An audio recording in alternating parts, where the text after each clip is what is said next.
Kellie, how are you getting on? Good, Robbie. Thanks so much for having me on. No, thank you very much for jumping on. It's I've been really looking forward to this now for the last while, and I appreciate you jumping on as well. So I guess to jump straight into the podcast, for the people who don't know you, do you want to give us a quick intro to who you are and who you work with? Yeah, so I'm an online fitness coach and I predominantly work with people looking to lose weight, but I think a large aspect of my coaching is to do with mindset and actually changing, I suppose, people's perception of weight loss because, anyone can follow a plan and get results, but the majority of people don't end up sticking to it. So my, I suppose, focus is deep diving into what's going on in the background that's actually preventing them from losing weight, because a lot of the time it's not that they don't know about calories, they don't know about nutrition, and there's other things behind it. So yeah, I'm an online fitness coach, but my background is quite different, I think, to the average online fitness coach. I never expected to be here doing this job. I actually studied neuroscience in UCD, and the goal all along was to be a doctor.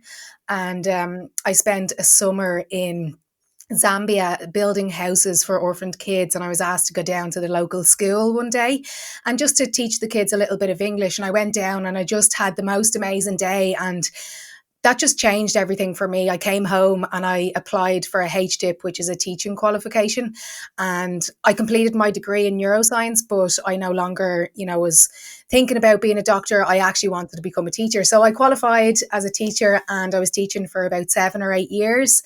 And I never hated it, but I always taught in the background.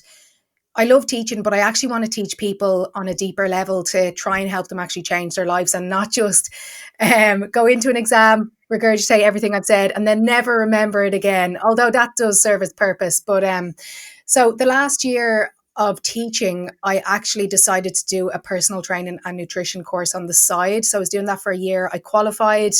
And then I rang my secondary school teacher and was just like, I'm not coming back. And that was probably one of the scariest moments in my life, if I'm being honest with you, because, I think we all grow up thinking, get a steady job, settle down, be comfortable. And I was leaving this steady job, and I was starting out on my own. And I just, it was all down to me, I suppose. I love the quote, there's only two real addictions in life, heroin and a steady wage. And I really do believe that. I believe a lot of people are sitting in jobs that they don't hate, but if they were to have the ability to, I know this sounds a bit morbid, but go to their deathbeds and look back, I don't think they would choose to stay in a career that they didn't like for 60 years. But it's very difficult to hindsight is a great thing, isn't it? But anyway, Robbie, that was a long story. I'm here now. I'm online. I'm coaching people all around the world, not only to change their bodies, but to change their minds as well. Yeah, excellent. It has, and your page has exploded. My God, it really has exploded. Well over 500,000, close coming up on 1 million followers now. And I can see why from the outside, in terms of like your ability to simplify the whole thing. It just makes it so much more digestible. And I think one of the ones that stuck out to me the most is the idea of responsibility, taking responsibility for yourself and taking responsibility for your own actions. And when you look back at the transition from primary school teaching into the online work, I guess, how was it to do that? Where were you along the path when you decided to make that change? Was it something that you knew was coming up? Or was it like once you'd done the online course, you were like, okay, I need to take responsibility for my own life here now and make that change? Yeah. So I think if I was to be very honest, COVID helped a lot because I was at home. I was working from home as a secondary school teacher in 2020. So we were all, I think lockdown happened in the March. So I was teaching at home from March to the May, June. And in that time, I had a lot more free time because I wasn't commuting to work anymore. My commute was 3 hours in total, like there and back. So I said to myself, you know what, I'm going to, start somewhere. And I was doing it on the side. I was working with clients online. I actually took on my first 5 clients for free in the hope that I could get them the results and I could spread those results to leverage other clients. That's how I started my business. But I was doing that on the side. But I think it came to a point for me during the summer where I was no longer working as a secondary school teacher. We were on break basically. And I had to make that the decision. Am I going to go back, to a career that I'm not really enjoying and continue to do this on the side? And ultimately I probably wouldn't have put the work in required, or am I going to cut the cord and just go full tilt into this? And that's what I did. And as I said to you, it was so terrifying. It was so terrifying. But only now do I realize that that was necessary for my growth in such a short amount of time. And I'm not telling people not to do a side hustle, not to start what you love and keep doing maybe a career that you don't enjoy. I think that's actually the right way to go, because you're basically putting your ladder against the right wall and you're starting at the bottom, because people have commitments. You know, I didn't have kids at the time. I was very fortunate in that respect not to have kids at the time, and I know people do out there have kids. So what I would say to anyone looking to make a change is to start small, start somewhere. Like my I didn't start when I rang up the secondary school teacher and said I'm not coming back. I started when I was teaching and I decided to do that qualification, because I was working Monday to Friday teaching. And then I was in DCU studying every Saturday and every Sunday. And I'd done that for a year. Like I was flat out for a year. I had no time. But a lot of the time people need to realize that you have to sacrifice some things in order for the end goal. And I think people's problem is they are not really aware that everything that you want in life comes at a price. You know, I love the Alex Hermosi quote. Everything that you've ever wanted has a price tag attached to it, and you need to be willing to pay the price to get the thing. And I love that, because you know where you are in life, and I don't want to come across as being a heartless bitch here, but where you are in life is a consequence of every single decision that you've made up until this point. And it can be scary, but the beauty of it is that only you can change it. And you don't need to change it by doing drastic things. You know, if we're talking about, let's say, body compositional wise, because I can relate that, you know, in my career, people looking to lose weight, a lot of the time they go to the gym 5 days a week, they eat nothing but, you know, salads. And yes, they'll get results in the short term, but they'll never, ever be able to stick to it. So my advice for change is start, but start small and show up for yourself, be consistent, and you will get there. And the problem is as well, people think that change is supposed to be easy. I just recorded a podcast recently and it was all around the idea of change. Change is not supposed to be easy. If it was supposed to be easy, or if it was easy, everybody would be doing it and would be living their best lives, loving life. But a lot of people choose a lot of people choose misery over uncertainty. We're afraid of what will happen if we do this. So therefore we remain stuck in our current situation. And a lot of the time we're not happy there, you know? So if I was to give advice out there, just realize that change isn't easy, and it's actually a sign that you're headed in the right direction. You have to step outside of your comfort zone to change, to grow, to excel. Always, yeah. And I think that's a point that should be hammered home as well.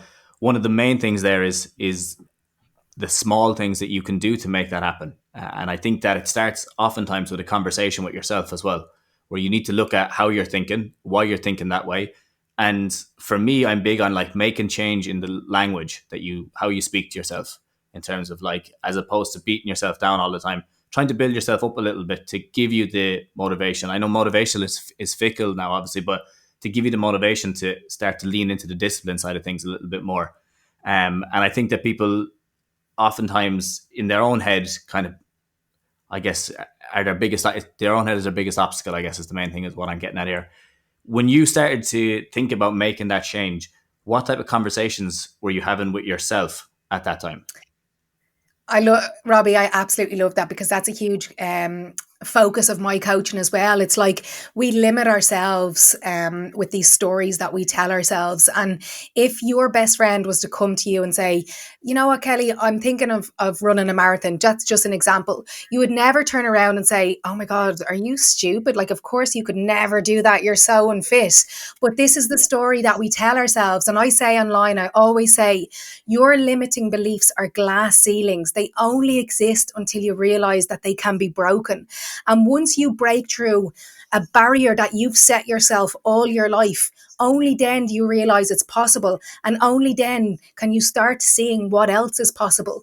But this whole thing that holds us back is the concept of it's supposed to be easy, and it's not supposed to be easy. But if you start speaking to yourself with a little bit more compassion and speaking to yourself the way you would speak to a best friend, you're going to get up and you're going to want to do it. So And this crosses over, actually. I can speak on this from a more scientific point of view rather than, a more psychological point of view as well, because in neuroscience, anyone out there who's kind of dabbled in that will know that our brains, they're very similar to muscles in terms of, if you start speaking to yourself more positively, your neural connections, it's called neuroplasticity, your neural connections start to form, and that becomes your baseline. I talk to my clients about, we need, the goal here isn't to lose weight and that's it. The goal here is to shift your identity, and that is where the magic happens, because your default setting changes. Your default setting at the moment is you're speaking to yourself like a piece of shit. So how are you going to show up?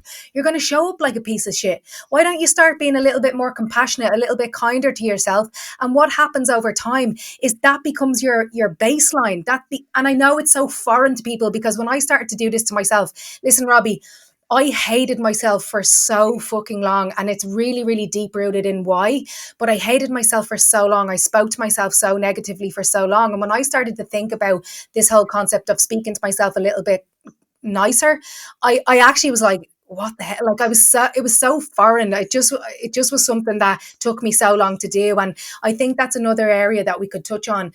In the day and age that we live in, we all want results now. So it's like, I want to start talking to myself kinder now. And then you're like, oh, this is foreign. This is difficult. So you stop doing it. But you need to realize that anything worth having never ever happens overnight. So if you're willing to change today and you're listening to this podcast, start small and don't expect it to be easy, but show up every day and do those little things. Be compassionate with yourself, get the small things done daily, and you won't recognize yourself in a year's time. Oh, it's crazy. I agree with that 100%, and especially the point that you made on the identity change there. That is such a big part. The people that I work with are people who have chronic injuries, people who have been dealing with the same injury for a couple of years at a time, and a lot of them are from, obviously, from sports, or some of them are from just going through life, picking up an injury, and then the beliefs of someone telling them that they have to react a certain way because of that injury. Back pain is a big one. Now, I know that you've dealt with your own issues in terms of spinal surgeries in the past, and we will go into that definitely. But one huge thing on that is, when I'm dealing with these people, or when I work with these people, I should say, when we're working together, I'm always pushing the identity change. It's like, we can get you to a point that you get over this pain. But when you're looking at a chronic or recurring injury, what happens is it moves from the physical and it actually moves into neurological, that it's the body starts to become a lot more protective of it. Now, this is moving into, obviously, the neuroscience part of it as well. But it's something that people don't realize, is you can have pain without injury. Okay. And if you start really living by that pain, if you start changing all your behaviors because of that pain, you're never going to get over it. And I think that people don't realize this as much. Now, obviously, if you sprain an ankle, you have a sprained ankle. You can't just talk yourself out of a sprained ankle. But when it comes to like a shoulder injury that you've had surgery on 4 years ago, and now you're saying, I don't want to go back because maybe you did boxing before, or maybe you did something like volleyball or something before, and you don't want to go back to it because you're telling yourself, I don't know what will happen because that shoulder could get sore. You go back, you try one session, you do a little bit more, and then you notice that it gets sore. Now, it's sore because it's deconditioned. Okay. It's not sore because, like, you try anything, go to the gym for the first time. When someone goes to the gym for the first time and they come out of it 2 days later and they have a load of DOMs, like, if you don't expect that to happen, you're kidding yourself. It's going to happen to you. So at the start, I have to tell people that, okay, it's going to be deconditioned. You're going to have a little bit of pain. As we progress through this, I need you to stop talking about your bad shoulder, because the more that you reinforce your bad shoulder, the more the body will reinforce that you have a bad shoulder, and it'll start to give you more pain. So there's a huge identity change that needs to happen there with any of these chronic or long-term injuries, because of the fact that it's so tied into somebody's way of life. That they don't want to go for a hike because their back might act up.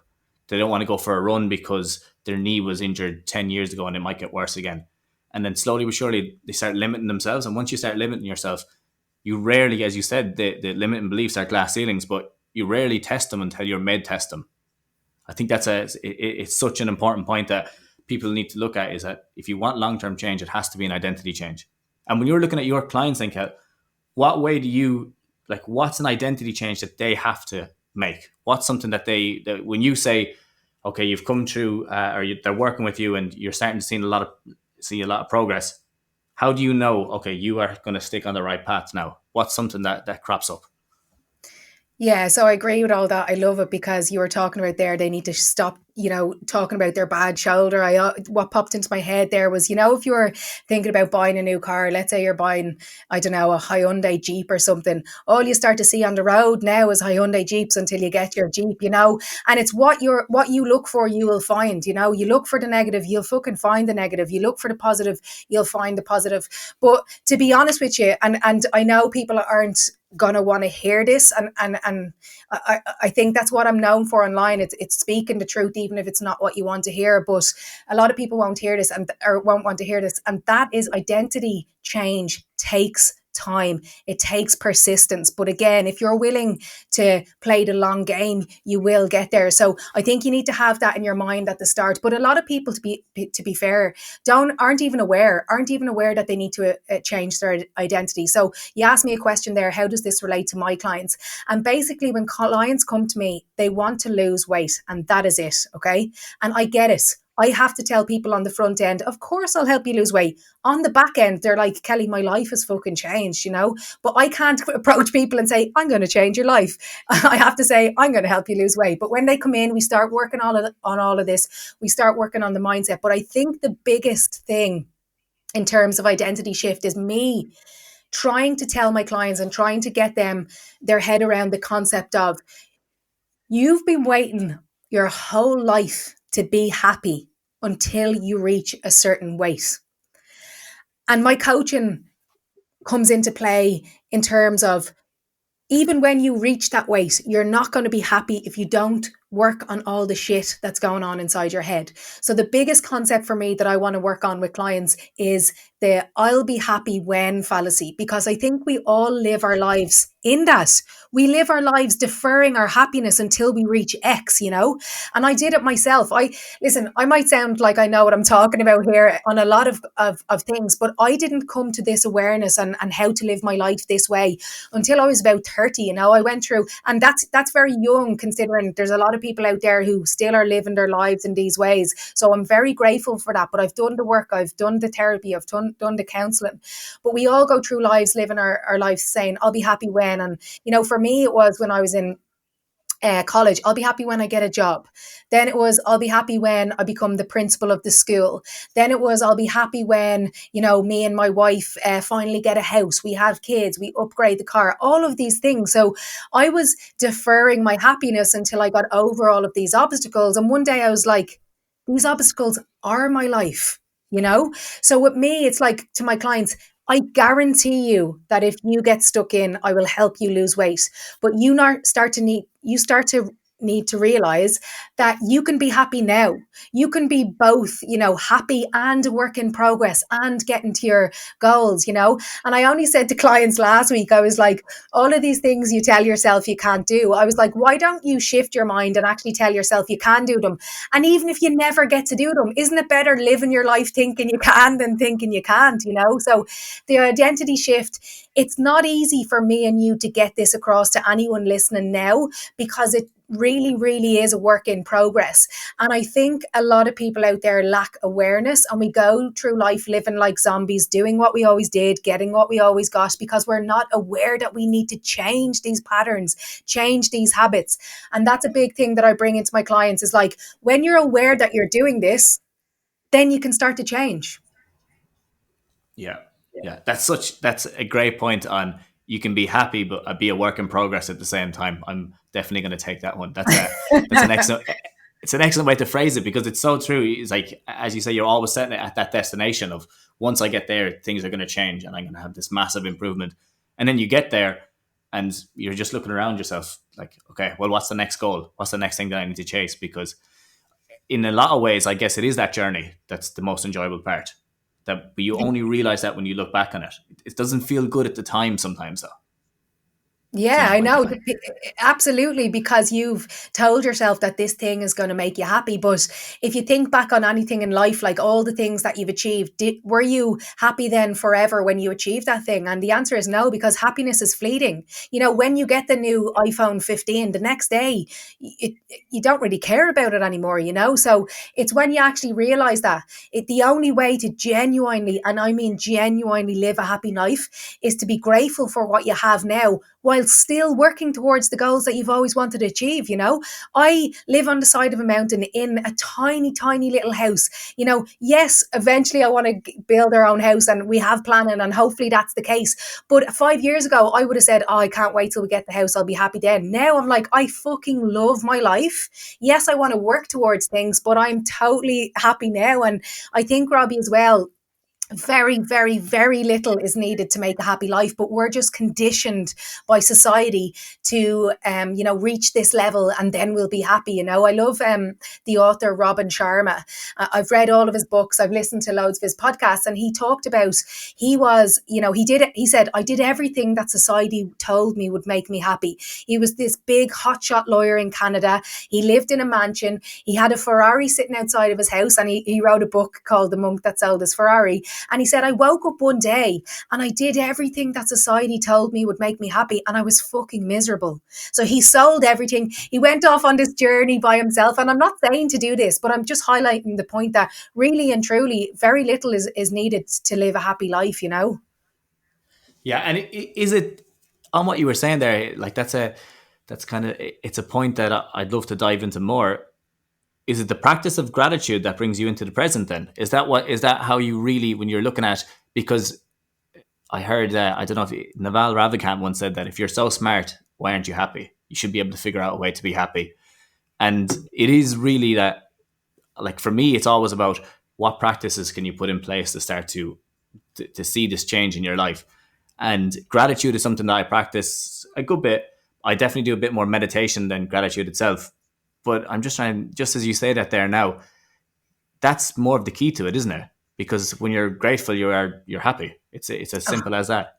100%, absolutely. And I know the word gratitude and grateful is thrown around a lot, but to be honest with you, like I don't do, I would love to, and I want to get into it, but I don't do any meditations. I don't physically, write down my lists that I'm grateful for every day and all of these things. And I'm not saying they don't work, because obviously they do. You're reinforcing those neural pathways, but I genuinely just, out of a lot of traumatic events that have happened in my life, my back being one of them, I have just changed it, the way that I view life. And I'm just every single day, honestly, I'm just so grateful that I get to live where I live. It's so beautiful. I'm so grateful that I get to move my body.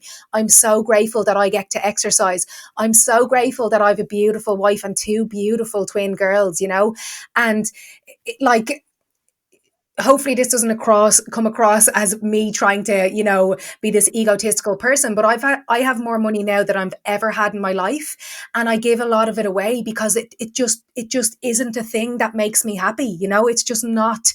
And in life, where we're told the more money you have, the happier you'll be, all of these things, and I just woke up one day and I was like, what a load of bullshit. What a load of bullshit. If that was true, there would be no millionaire billionaires in the world who commit suicide. And that is not the case. It's not true. But it's very hard for people to accept that, because they say, and I don't know if you listen to the Diary of a CEO, but Stephen Bartlett said on it once, when I think he was chatting to Chris Williamson, and he said something like, every time I say to someone that money won't make you happy, their automatic reaction is, it's easy for you to say. And I get it, because when people don't have money, they automatically think the thing that I don't have is the thing that's preventing me from being happy. But Stephen Bartlett said, well, wouldn't it take somebody who's a millionaire to tell you that money doesn't make you happy? So there's two sides to that coin. I get it. When you're in the situation and you don't have it, you're like, well, that's easy for you to say. But then on the flip side, if people are,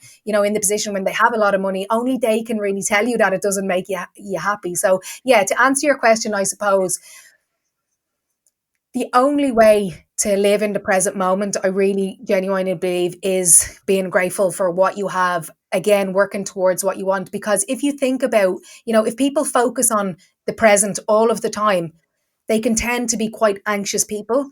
If people focus on the past all of the time, they can tend to be quite depressive people. So I heard that in a podcast as well. I can't off the top of my head think about where it was, but only being in the present moment is the, I suppose, mindset that allows you to be happy. We're constantly thinking of what's ahead. People constantly think of what happened in the past. And if you anchor yourself in the present or in the past, you're generally not in a good place.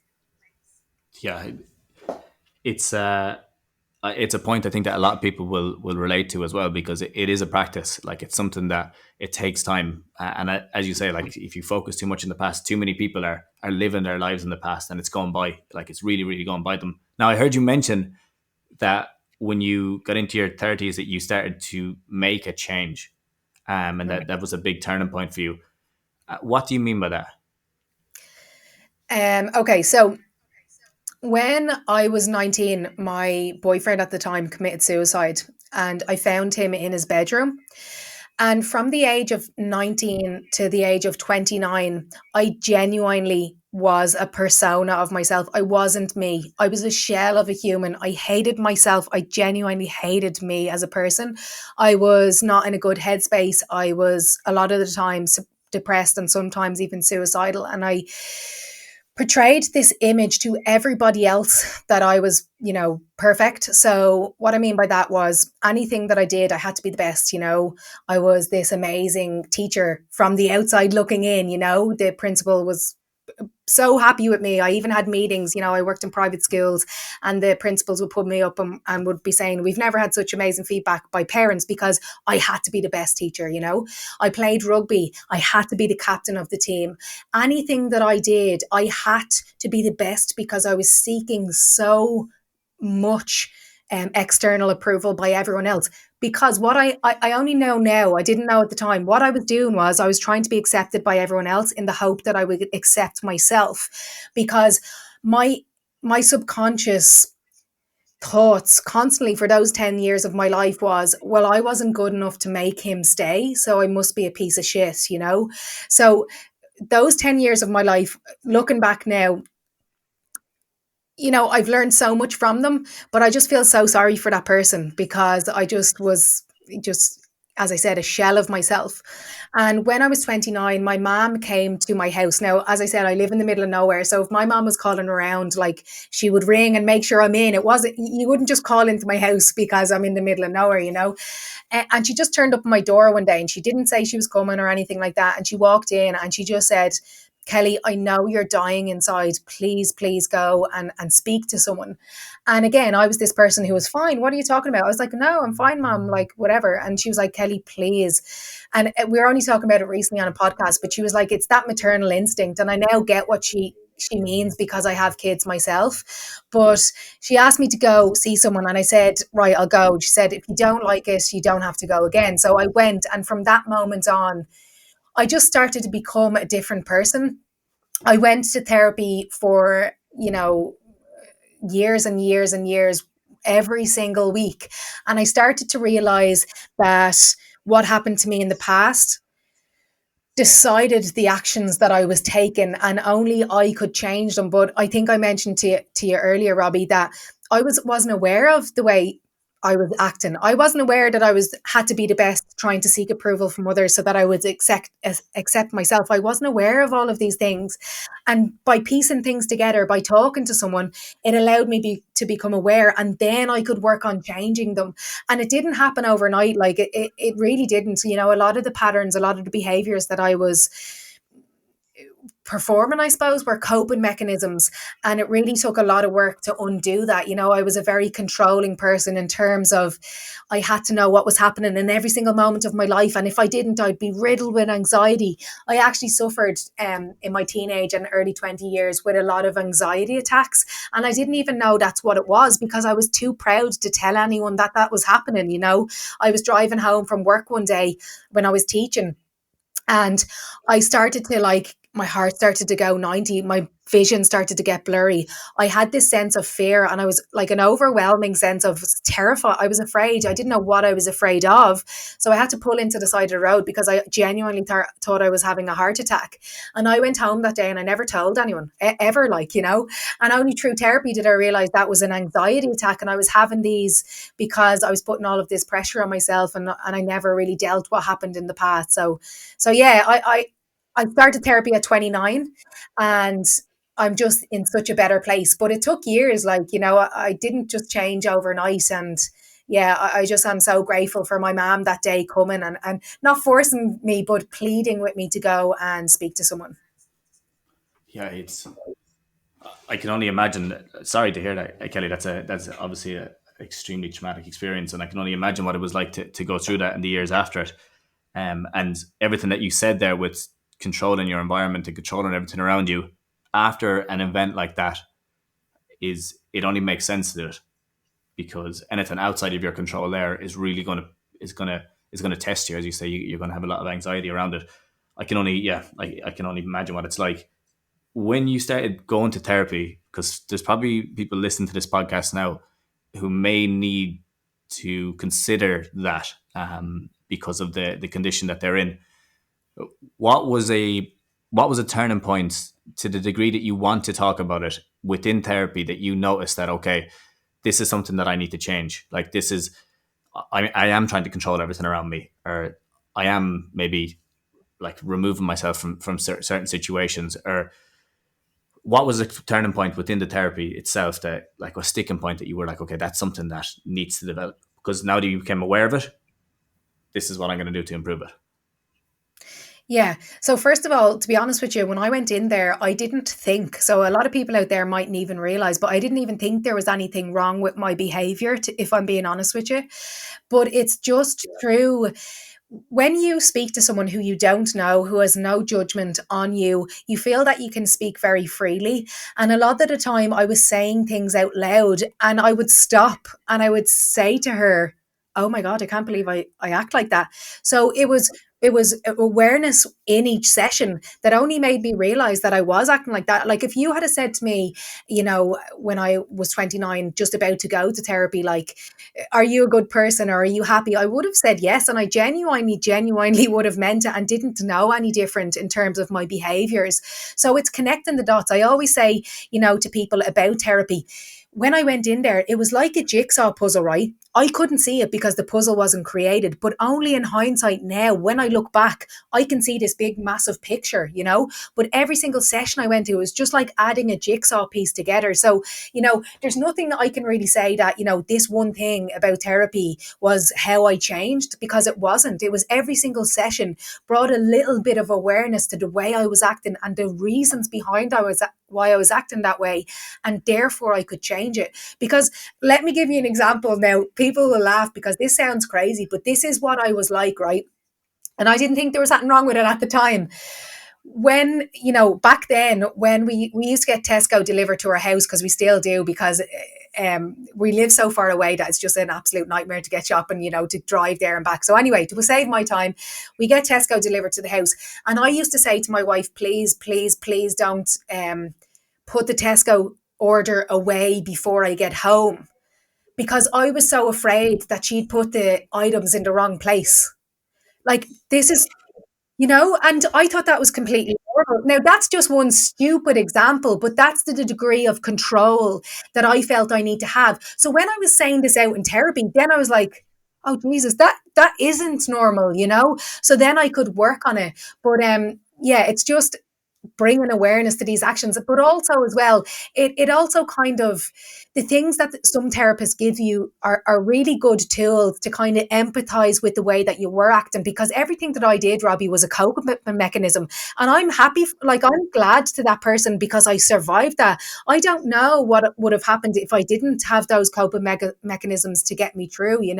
So that controlling thing was just a coping mechanism to get me through, but only to realize when I was doing that, then I could change those things. So I couldn't rate therapy highly enough, to be honest with you. And I was one of those typical Irish people, like in fairness, there's a lot of stigma around it, and I was one of those people like, no, I'm fine, like I don't need that, I'm grand. You only go to therapy if there's something really wrong with you. And to be honest with you, what was Sinead O'Connor's quote? I loved her quote, something like, only when you lose your marbles can you realize you can find them again and play the game better. I genuinely think that everybody needs therapy, even if nothing happens to you. A traumatic event, everyone needs this to realize who you are, and then you can start loving and enjoying your life. Yeah, it's powerful. It is powerful, and the thing is that as you talk about that, the situation with the Tesco delivery, I'm absolutely sure at the time when that was going through your mind, you were probably reasoning with yourself perfectly as why that was a normal thing to do. You know, it's like, it's only when someone highlights it in the after effects. I I can resonate with it a little bit because let's say last year, or it's a year and a half ago now, one of my best friends, he passed away from a from a brain tumor, and he, at the time when he got surgery, he basically, when he came out of surgery, he didn't really, he couldn't move too much. He was wheelchair bound, and I was living in another country, and I came back because I do physio, and I was working to help him, and obviously then it didn't work, and he passed away in the end.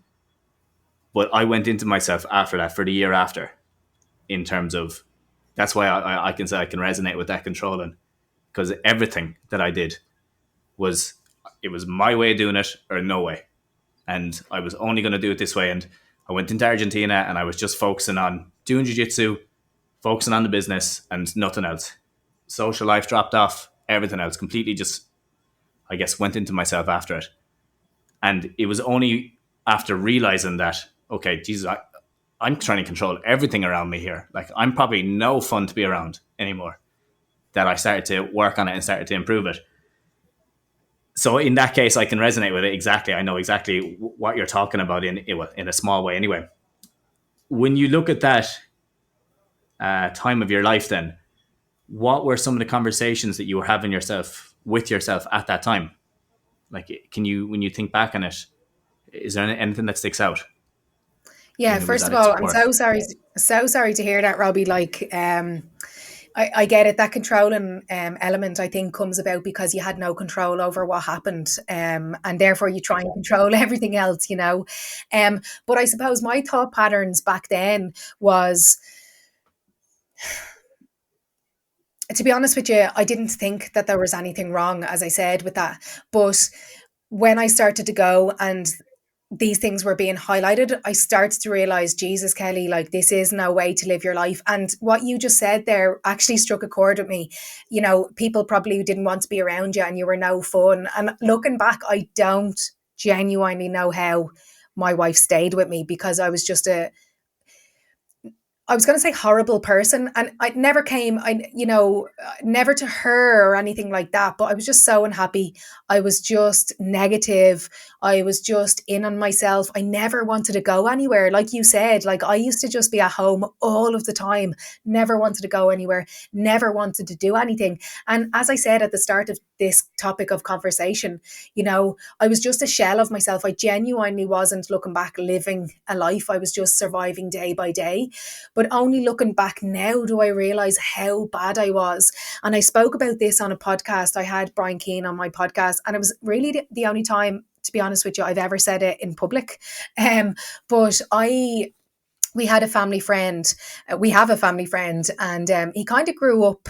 Uh, Around our circle, our family circle. So we'd look at him like an uncle. He's my parents' friend. We'd look at him like an uncle, but he was always around all of the time. He had no kids of his own, and we'd see him, all the time. But anyway, long story short, he is now like working with kids, and he's done loads of degrees on psychology and all of these things. And I haven't seen him in a while. And only about 2 months ago, my mom said, will you go and pick Dave up? He's coming to stay for the weekend. So I went down, I collected him. We had this really deep conversation in the car on the way home.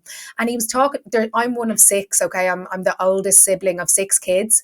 And we were talking about the roles that we take on within a family. And I'm loving this topic at the moment, and I'm really delving deep into it, because I'm not sure if you've heard Marissa Peer, but I've listened to a lot of her podcasts, and she talks about these roles that we take on as kids, and we all have a specific role in the family. And Dave said to me, Kelly, your role was the perfect child, the one who got all the good grades, the star, everything you did was pleasing other people.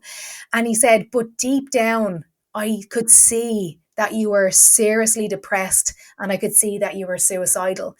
And this was only 2 months ago, Robbie. And up until that point, I genuinely never was honest enough with myself to accept that I was. So I think 3 weeks ago or 3 months ago, I would have told people that no, I was never suicidal. I was never this, that, and the other. But it's only through him saying that to me, It was like genuine. It was like he crossed over. I was driving the car. He crossed over and he boxed me straight in the chest. That's what it felt like. It was like this moment of self acceptance, and I suppose um, being compassionate with myself, because I was always like, there's people worse off, belittling how I was feeling. I always used to say, the my partner at the time who took his own life, I always used to say to myself, what am I moaning about? His mother has it so much worse off than me. His sisters are so much worse off than me. And I always belittled my feelings and was like to myself, you're not really supposed to be feeling like this. Would you ever cop on? And like, there's so many people out there who's worse off than you. So yeah, I was very harsh on myself. And through therapy, I've realized that I need to be more compassionate with myself. And yeah, that's how I suppose I got to where I am today. Yeah, it's a it's a it's a beautiful moment when you look back and you can see that the change has been made, isn't it? When and obviously it's still something that's it's a work in progress, as you said, happy and a work in progress. But when you can look back and you can see that in hindsight, it's always 2020. That, oh my god, the way I was reacting and how that had an effect on my life. It's to kind of look at that in from a coaching perspective. You see it all the time in other people, don't you? It's like you see that they don't really realize the behaviors that is causing them to get stuck in this cycle. And I always say it to clients is that, like, when you're having a flare up with an injury or with, let's say, a back pain, for example, it's nearly impossible to try fix it right there and then, because there's certain thought patterns that just run wild and you have no control over them. And it's only when all that calms down, when that kind of traumatic event calms down, that you can look back and say, oh my God, look at that. Like, I was thinking this way, or I reacted this way, or I lost the plot at someone close to me for no reason, for something really small. And then you can start to piece it together and say, well, next time I might be a little bit more aware of working on that. Next time I might not let that happen and let it completely take control of me. So that's something that I notice in clients, I notice in myself, and the way you were even talking about it there, it's it is a beautiful thing when you can look at that and say that, okay, I can improve on it. Once I'm aware of it, I can improve on it. It's Yeah, I agree. And I like the root to all this, and the word we said a lot of times now is the word awareness. But back then I would have been like, what are you talking about? Like, I'm grand. But genuinely, you can only change something that you're aware of, because a lot of my clients say to me when they finish working with me or throughout their time working with me was like, I never knew I acted like that, or I never knew, I needed to change that. So if you're stuck in a position, now that you're not happy with maybe injuries or chronic pain. And listen, I know all about chronic pain, or my coaching it. What I try to get across is it's not just about fat loss.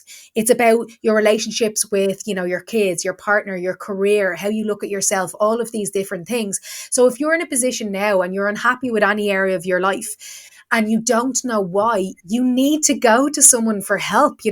So if you have a chronic injury, you're not going to figure it out on your own if you haven't figured it out this far. You have to go to someone like Robbie to figure it out. If you're unhappy in your relationship or with your body, you have to come and work with someone like me or someone that you trust, in order to get past this. I talk about this to my clients, for to get from A to B, a lot of the time you don't have the skills to get there. So for example, an example that I've recently just given to my clients is that I wanted to get my business from A to B in terms of scaling and how many people I could work with. But I was stuck at this point and I didn't know how to get there. So last year I invested serious amount of money in a business mentorship, because I knew that that person had the tools to get me there. So a lot of the time it's just about realizing that you have to invest in someone to get you from A to B. And I know a lot of people say, but I don't have the money and stuff like that. And I always say death would cost you more. Another thing is the A player doesn't focus on the cost, they focused on the return of investment. So don't look at it like €100 or €1,000 that you're giving someone now. Look at it like, in a year's time I'll be able to fucking run down the road. exactly. It's going to pay off dividends in the future, dividends, and Yeah. that's the thing. I would love to. I don't want to hold you too much longer, Kelly, but I would love to chat a small bit around about the spinal surgeries that you've had. I know you said one of them you opted into it, the other one was an emergency. Uh, can we talk through that a little bit? How the initial one, what happened there? Yeah, so I played rugby for years and years, and as this ties in nicely because it's a result of the personality or the person that I was back then. I suppose that um, my back injury occurred. So you can see yourself. I'm not a massive person, but I used to play in the front row, and I used to think that I could lift 20 stone females up on my shoulders, drive them into the ground. I used to think I was a great one because I had to prove that I was the best at everything. I was the best tackler on the team, blah blah, all of this stuff. So I used to really like genuinely compromise my body because I didn't care, just whatever made me look good. So I think a lot of the problems with my back stemmed from just being stupid like that. So back in 2019, yeah, I'm trying to remember the years, doesn't matter anyway. I had a gym in my house, and I was lifting weights again, going flat to the mass, thinking I was a great one, and something popped in my back. Now in the moment it wasn't like an intense pain, but I knew that something happened there. So the next day it was a little bit worse, and the next day I could not move. I've never felt pain like it. um so that was the August of the year, and it was coming up to December, and I still couldn't walk. I'd been to every hospital. I'd been given every drug. I was on benzodiazepines or PAMs, whatever they're called, muscle relaxants. And I was genuinely just living kind of in this la la land because I was on them constantly because I could not deal with the pain. So eventually I said, you know what, to my GP, send me to see a neurosurgeon. I want to get I want to get his opinion whether I need surgery. And I was in so much pain that I said I was going to pay for it myself. I couldn't go on a waiting list, and I couldn't wait. So I was back then, just starting off my coaching career. So I said to myself, I'm going to take out a credit union loan, whatever I need to do to get this sorted. So I went and I saw a neurosurgeon. He said to me, this is probably one of the worst herniations I've ever seen of a disc in my life. So that was L4, L5, but the disc above and below that were also bad, but they were just focusing on this one. So he said to me, listen, I can get you in next week to get surgery. I said, absolutely. So I went in and I got that surgery done, and it was brand new. I genuinely came out of there and I was just like a new lease of life. My sister's wedding was 10 days later. I was bridesmaid and I was up dancing on the floor. Like I was just a different person because I'd been in that severe pain for months and months. And I can't even imagine how people feel being in that type of pain for years and years. But that was fine. That was sorted. Went back to my normal life, was doing whatever. And in what last year was 2023, yeah. So I had been working out, doing CrossFit. I had been pushing myself really really hard. I was doing I'll never forget it, on a Saturday I was doing the park run, and I was pushing my girls, I've twin girls, in the pram, and it was quite a hilly park run.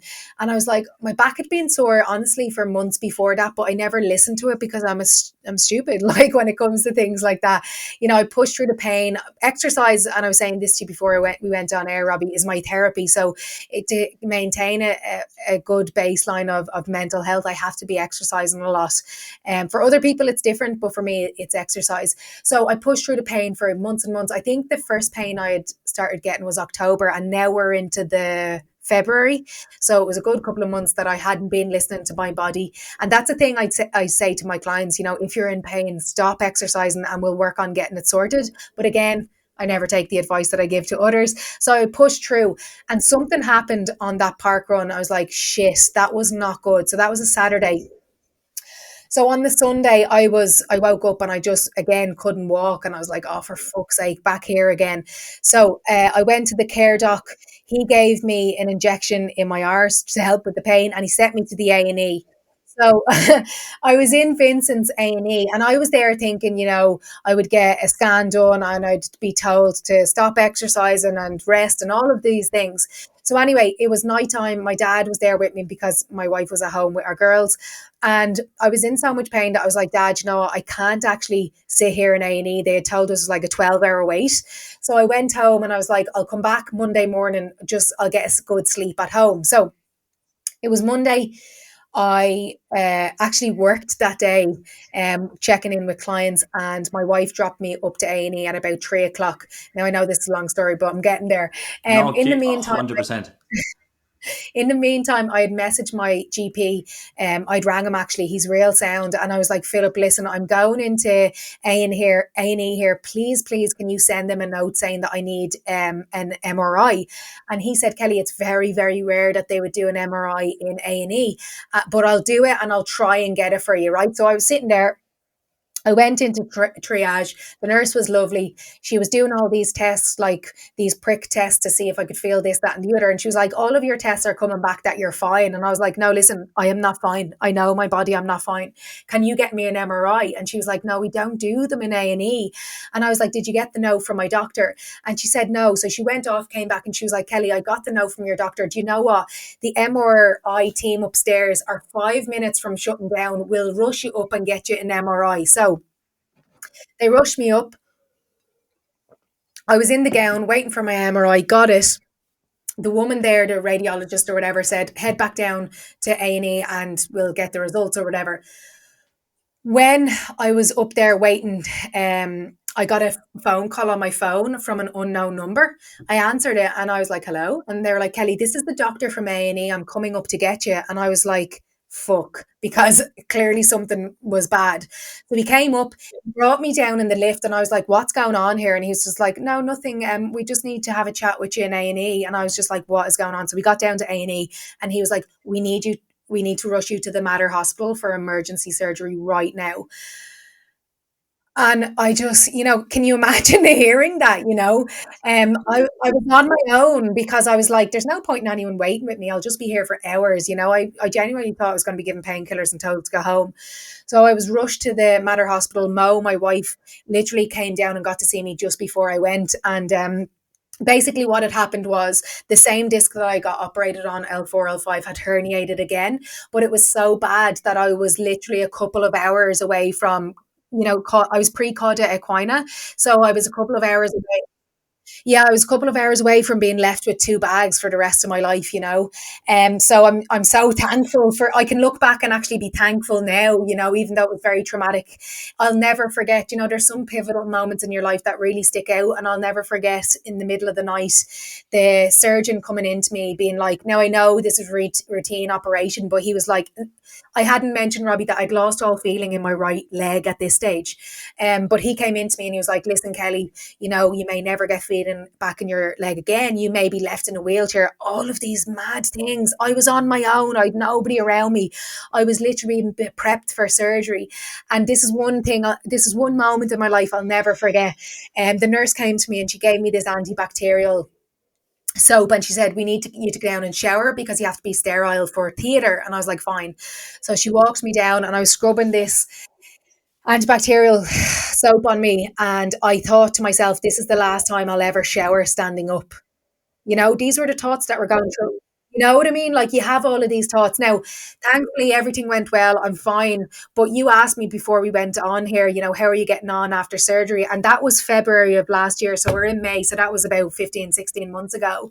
And I'm only kind of coming back to myself now.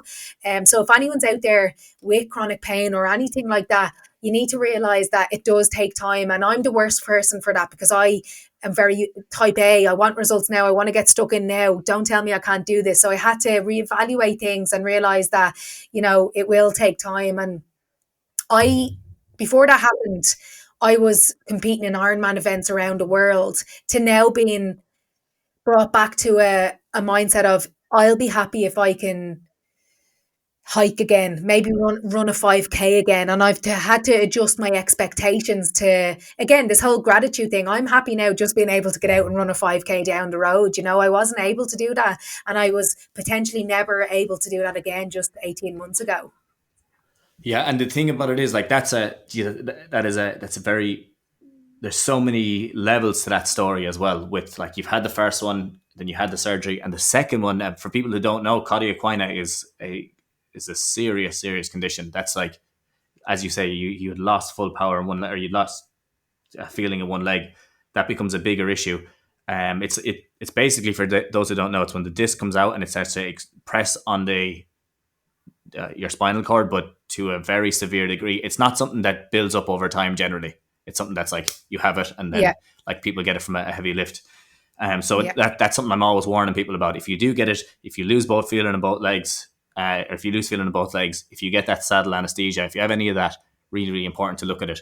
Now, the other interesting thing is that, and I won't hold you too much longer because I'm aware of the time, when you're looking at back injuries, because this is a back injuries is a real, like, it's a, I don't want to say a specialty of mine, but it's something that I work with every single day.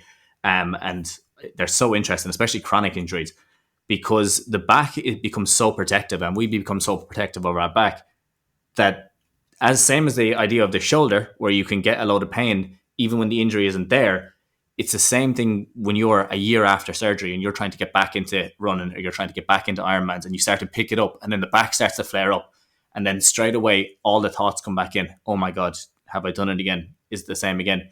Now, Kelly, I was looking through your profile and picking up different things on it, and I have a quote here, and I'll say it at the end, but your a way of approaching it is perfect. It's absolutely perfect, because what will happen to people is that when their fear kicks in, they will stop everything. They won't do anything at all. It's like, okay, well, I can't even think about getting back into exercise. I have a program. It's a back pain back to exercise group program that we do, and it's getting people from the situation that they're in into running. It's simple, or any type of exercise that they want. Now, the reason that we do it that way is because at the start we have to address all the fears. It's like, okay, well, let's look at these, let's start working on these, and let's look at if we can improve these fears first. And then I say to them, I need you to have a flare up right now. I know it's not what you want, but I need you to have Hmm. it. And the reason I need you to have it is because, one, we're not going to fix it in one flare up. And this is the problem when you're looking at back injuries: is people go in, they get back pain, they go in, they get a massage, and they try to calm it down. And the pain might go away then a week or 2 weeks later, and then they forget about it. And they don't work on it until the next thing kicks up. But the next time it kicks up, they're more deconditioned because they haven't done anything for it. So oftentimes it'll stick around a lot longer. And you'll see these issues though, where that develops over a year, 2 years, 3 years, 4 years. And then people think that their only option then is, okay, well, I need to get something has to change here. I need to get injections, I need to get surgery, I need to take stronger painkillers. When really you need to start working on how the nervous system is reacting to it after the injury. Exact same as a shoulder injury that you've had in the past, the exact same as a knee injury. The injury can heal, but that doesn't mean that the nervous system is healed. So I think that's a really important thing to talk about, especially off the back of what we were talking about there. Because in your case, that's going to be something that's going to kick up. It's going to kick up. You're going to have a little bit of pain. And as long as you can be proactive in your approach towards it, and I'm speaking to everyone here. I'm not speaking to Kelly specifically. I'm just saying, as long as you can be proactive in your approach to it, you can keep working, you can keep ticking away, you can keep improving strength. That will calm down and that will go away. It can heal. And this is the thing with chronic pain: is you get these little burn spots on your nervous system of different injuries of different areas that you've had them, and they're the ones that are flaring up. It doesn't mean that you've injured it. I want to really emphasize that point. You can have pain without injury. And if you start to think of it that way, it makes it much easier to fix, because you can start to address the mindset. You can start to address the behaviors. Like, so common when someone gets a flare up, they stop everything, they rest, they get a heat pack, they put it on it, and they stay for 2 or 3 days in the bed watching Netflix. When really, if you got up and you tried to do little bits of movement here and there, just got it moving a small bit more, you would notice that the next day it's going to be better. It's that concept of being 1% better every day. I think that's, when it comes to back injuries, when it comes to chronic injuries, that's such a key part to it. Does that make sense in what I'm saying? Yeah, I couldn't agree with you more, because I think for chronic illness, injury, and back pain, because I can speak on that, a lot of it's mind over matter. Like, because you're right, we're creatures trying to like, we, I, people out there do not understand how intelligent our body is. We do things automatically to protect ourselves. So when you have pain and stuff like that, you're right, you automatically go into protective mode.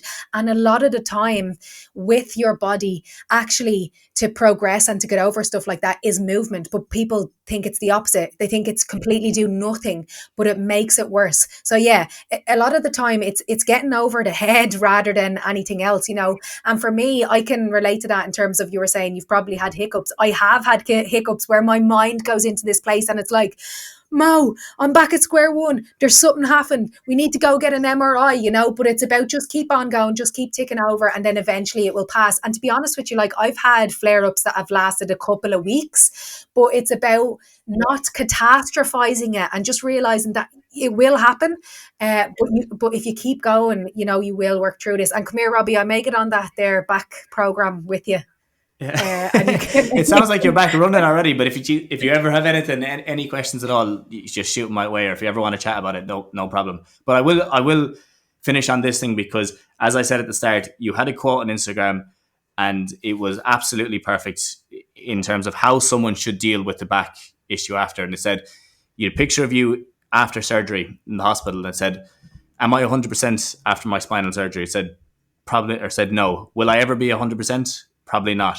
"Will that stop me from trying to be 100%? Never." And I think that I is forgot about exactly that. Thank you. that. But that is exactly how you should deal with it. Like that's how everyone should deal with these type of injuries because the mindset is right. And with that, it will improve. And with time, it's going to get to the point that you're going to forget that you had it. That's the thing. You're not going to forget that you had the surgeries, but it's not going to crop up as often. You may get like a little shoulder issue or a knee issue or something like that. But if you continue working on the back, the nervous system will get confident in it again, and it will stop giving you problems, which is a positive to finish on. But Kellie, I really, really appreciate you jumping on today. Thank you so much for going into everything. The details, like I know some things are difficult to chat about, and I appreciate you delving into those with me. Uh, is there anything that you'd like to leave to the people that are listening to today?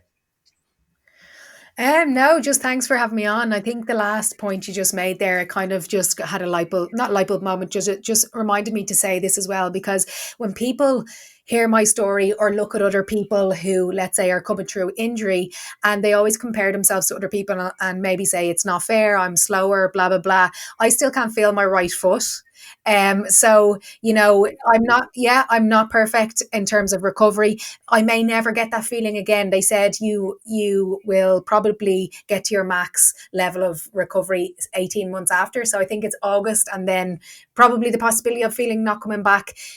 But that's not going to stop me, because what's the alternative? I roll over and just say, "Oh, poor me." No, it's not going to stop me. So whatever it is you're going through out there, realize that there's probably somebody out there who has a 1,000 times worse. I could have been a day late, never caught that, and I'd be walking around with 2 bags now. So just realize that where you are is, you have 2 choices. In every scenario in life, you have 2 choices, and always choose to try to be better, because the alternative is just that you roll over and give up, and that's no way to live your life. Thank you so much, Kellie, and thank you everybody for listening in. And we will chat to you all again at the same time next week.